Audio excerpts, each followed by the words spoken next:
Hi, welcome. This is Chef Justin Myers with the Cafe at the Palisades Tennis Club and Côte d'Azur Events and Catering. We're here in my home in North Laguna, Le Petit Chateau Vartan, our little nickname we call this place. And I'm going to show you the roasted red potatoes that I make that we include in a lot of our Sunday brunches that we pair with our lavender buttermilk pancakes. But the other exciting part that I know someone's really waiting to hear this recipe on is once I'm done after brunch, and I tend to always have leftovers of these potatoes and everything, I take this and turn this into my corn chowder.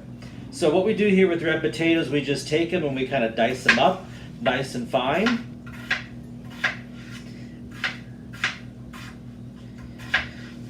Sprinkle them here on our little cutting board. I'm going to kind of jump ahead as I have some more already cut up right now. And then the other thing I do is I add some yellow onions or sweet onions to this. So next we're adding here our red bell peppers that we kind of already sliced up. The other thing I love to add too is fennel. So we get our fennel and kind of add this, and the little scraps of the fennel and everything I always save because all the scraps of my vegetables I like to save and hold on to because I can make a nice little vegetable stock with it that's completely, gluten-free, vegan, all the likes there, which is a great base for everything. You can also even take everything, cook it down, and condense it to make a mousse for things like scallops or whatever. But it's always great to save these things. They're so useful. So the way I like to cut my fennel is using my mandolin. Just kind of get it shaved down, usually about like 1/8 inch thickness. This is one of those tasks though I love, as we all do, sitting and drinking around in the kitchen while we're working. I tend to hold off on this part though until after I've used the mandolin because that can get a little dicey.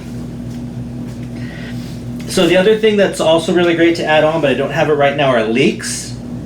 Then we slice the leeks and toss that on top. But again, when we're done with this, I take this, set that off to the side because I reuse this. Now we're going to take this and we're going to cover with olive oil.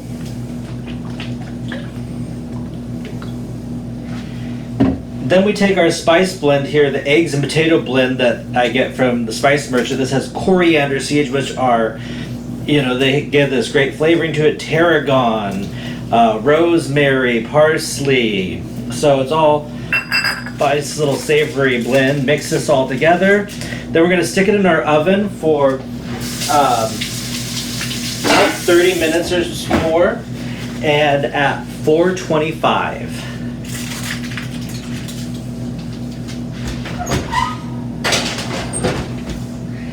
And now we can sit and enjoy a glass of wine.